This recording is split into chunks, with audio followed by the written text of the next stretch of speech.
Salve fratres, welcome back to the jungle of Protestantism. Te interrumpiré, Patris Allegro, Veritas Liberavit Vos. Pada kesempatan ini, ada hal yang menarik yang disampaikan oleh Robo Abba tentang ketaatan sebagai problem besar dalam kekristenan. Nah, pada kesempatan ini menyambung gagasan dan katekesi dari Romo Abba terhadap Patrick Smith yang tidak taat itu. Saya mau mengajak kita untuk memahami bagaimana konsep ketaatan versi Protestantisme yang berdasarkan filsafat tertentu dan ketaatan sebagaimana yang diajarkan oleh Gereja Katolik yang berdasarkan pada metafisika realisme. Kita akan tahu di situ perbedaannya. Kenapa orang Protestan mengakunya taat, tapi kok tidak taat ya? Vamonos! The Jungle of Protestantism. Kali ini rimbanya adalah tentang ketaatan.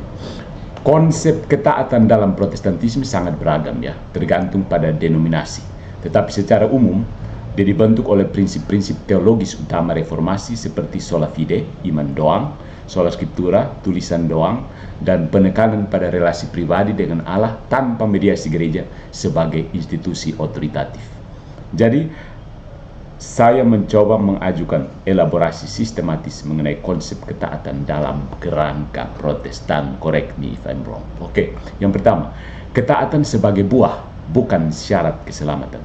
Dalam arus utama Protestantisme, terutama Lutheran dan Reformed, ketaatan tidak dianggap sebagai syarat untuk memperoleh keselamatan, tetapi sebagai buah dari iman yang sejati.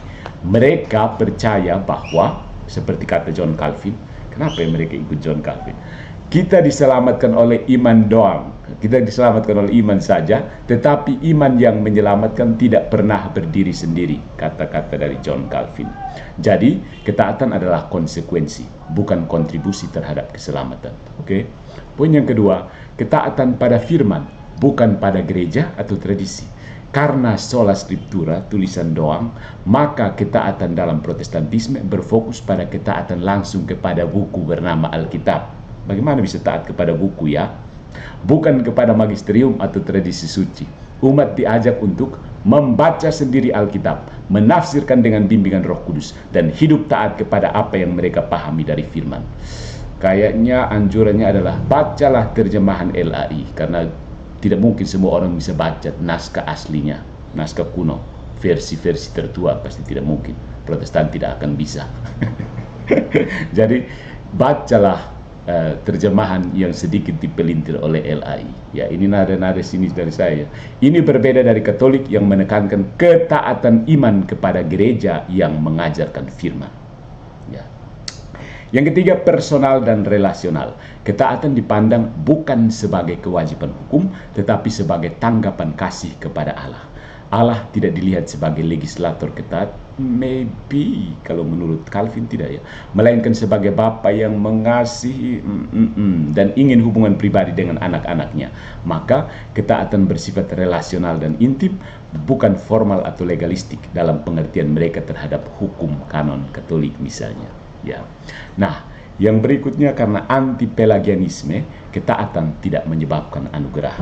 Ketaatan memang tidak menggerakkan Allah untuk memberikan kasih karunia, tetapi adalah buah dari kasih karunia yang lebih dahulu diberikan. Ini penting untuk membedakan diri dari apa yang mereka sebut sebagai ajaran Katolik yang bersifat sinergistik, walaupun ini merupakan karikatur terhadap ajaran Gereja Katolik. Kemudian ada tegangan dengan kekudusan. Dalam kalangan evangelikal dan khususnya kalangan Wesleyan atau kaum Metodis, ada penekanan lebih kuat pada ketaatan progresif dalam bentuk yang disebut sanctification atau pengudusan.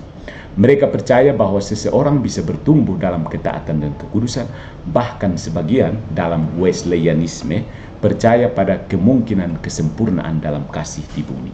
Oke. Nah, bagaimana kritik Katolik terhadap konsep ini? Dari perspektif Katolik, pendekatan Protestan terhadap ketaatan memiliki beberapa masalah serius. Mengaburkan hubungan antara iman dan perbuatan sehingga membuka ruang bagi antinomianisme, menganggap bahwa hukum moral itu tidak relevan. Yang kedua, tidak ada otoritas penafsir tetap atas Alkitab sehingga ketaatan menjadi subjektif, relatif terhadap tafsir pribadi. Kemudian mengabaikan ketaatan kepada gereja, padahal Kristus sendiri mendirikan gereja sebagai tubuhnya dan memberi kuasa mengajar kepada para rasul. Lihat Matius bab 18 ayat 17, Lukas bab 10 ayat 16. Jadi kesimpulannya, ketaatan dalam Protestantisme didefinisikan terutama sebagai ekspresi iman pribadi yang lahir dari kasih karunia Allah, diarahkan langsung kepada Alkitab dan tidak dimediasi oleh gereja sebagai institusi. Meski terdengar mulia, pendekatan ini kerap jatuh dalam relativisme etika, pembenaran diri, atau ketaatan berdasarkan emosi dan interpretasi subjektif yang sangat-sangat rentan terhadap penyimpangan dan perpecahan. Ya. Nah, itu kan ketaatan yang rentan ala Protestantisme. Mari kita lanjut dengan membandingkan ketaatan dalam Protestantisme dan konsep obedientia fidei, ketaatan iman dalam gereja Katolik secara sistematis dan filosofis, terutama dalam terang teologi dan yang penting metafisika. Jadi ada diagramnya seperti ini, perbandingan konsep ketaatan Katolik versus Protestan. Aspek definisi ketaatan Protestantisme itu tanggapan iman yang personal terhadap firman Tuhan, atau lebih tepatnya Alkitab, karena firman Tuhan itu Yesus Kristus. Katolik itu tunduknya akal budi dan kehendak kepada Allah yang menyatakan diri melalui gerejanya. Sumber otoritas Alkitab saja, sola scriptura di Protestan, Alkitab, tradisi suci, dan magisterium gereja, itu otoritas apostolik itu di Katolik. Hubungan dengan keselamatan, ketaatan adalah buah dari iman yang menyelamatkan, Protestan. Ketaatan adalah syarat partisipasi dalam rahmat iman yang bekerja dalam kasih, Galatia bab 5 ayat 6 dalam Katolik. Mediatori kebenaran itu adalah pribadi dibimbing Roh Kudus membaca Alkitab. Dalam Katolik, gereja sebagai tiang penopang dan dasar kebenaran. 1 Timotius bab 3 ayat 15. Sifat dari ketaatan dalam Protestan itu relasional dan individualistis. Dalam Katolik, relasional dan eklesial melalui tubuh mistik Kristus. Filsafat di balik ketaatan Protestan itu cenderung nominalistik atau voluntaristik, taat karena Allah menyuruh. Sementara filsafat Katolik, realisme dan personalisme, kehendak manusia diarahkan oleh akal kepada kebaikan ilahi yang nyata. Ya. Nah, mari kita lihat konsep Katolik, obedientia fidei. Yang pertama ada dasar kitab suci dan tradisi. Ketaatan iman adalah jawaban manusia kepada Allah yang mewahyukan dirinya. Bandingkan Dei Verbum artikel 5 dan Roma bab 1 ayat 5. Ini bukan sekedar taat karena disuruh, tapi partisipasi dalam kebenaran yang diwahyukan. Kan sudah saya bilang kan, kalau bicara partisipasi, Protestan itu blank, karena filsafat yang mereka anut tidak menolak. Filsafat yang mereka anut itu menolak partisipasi. Yang kedua, akar metafisik, realisme dan logos. Dalam pandangan Katolik, Allah adalah kebenaran itu sendiri, maka ketaatan bukan sekedar patuh buta, melainkan aktus kehendak dan akal yang menyambut verbum, sabda, logos yang masuk ke dalam sejarah. Jadi logos masuk ke dalam sejarah melalui inkarnasi, dan ketaatan itu adalah aktus kehendak dan akal menyambut sang logos itu. Inilah mengapa Santo Paulus mengatakan, kami menawan segala pikiran dan menaklukkannya kepada Kristus. 2 Korintus bab 10 ayat 5. Yang ketiga, ketaatan sebagai partisipasi dalam kehendak ilahi, voluntas Dei.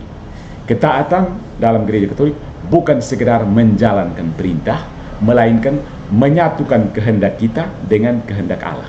Dalam Thomisme, iman adalah tindakan akal yang digerakkan kehendak oleh rahmat, dan ketaatan adalah tindakan kehendak yang diarahkan kepada kebenaran ilahi. Nah, kritik terhadap Protestantisme dari segi filosofis, yang pertama nominalisme dan voluntarisme. Banyak aliran Protestan, terutama Calvinisme, berakar dalam voluntarisme ala William dari Ockham, di mana Allah bisa memerintah apa saja, dan baik itu bukan karena substansi, baik itu bukan karena substansinya, tapi karena Allah memerintahkan. Ya. Akibatnya, ketaatan kehilangan rasionalitas. Moralitas menjadi arbitrer, baik karena Allah bilang baik, bukan karena kebaikan itu nyata.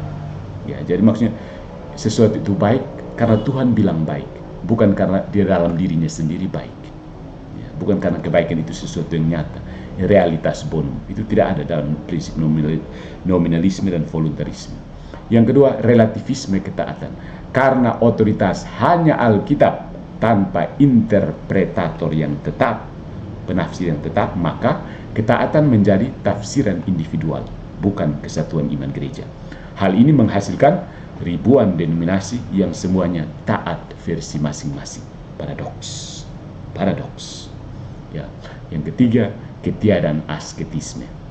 Tanpa sakramen dan disiplin gereja, banyak komunitas Protestan kekurangan kerangka konkret untuk menghidupi ketaatan. Tidak ada puasa yang universal, tidak ada pengakuan dosa sakramental, tidak ada regulasi untuk liturgi. Semuanya menjadi soal hati dan preferensi. Suka atau tidak suka, moodnya lagi bagus atau lagi jelek.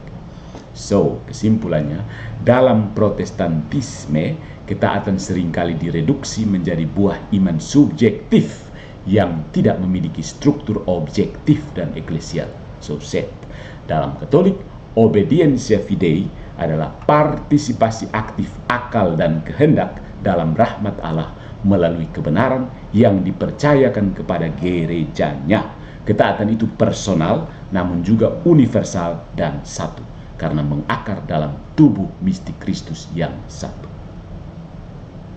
So, belum paham juga? Follow for more.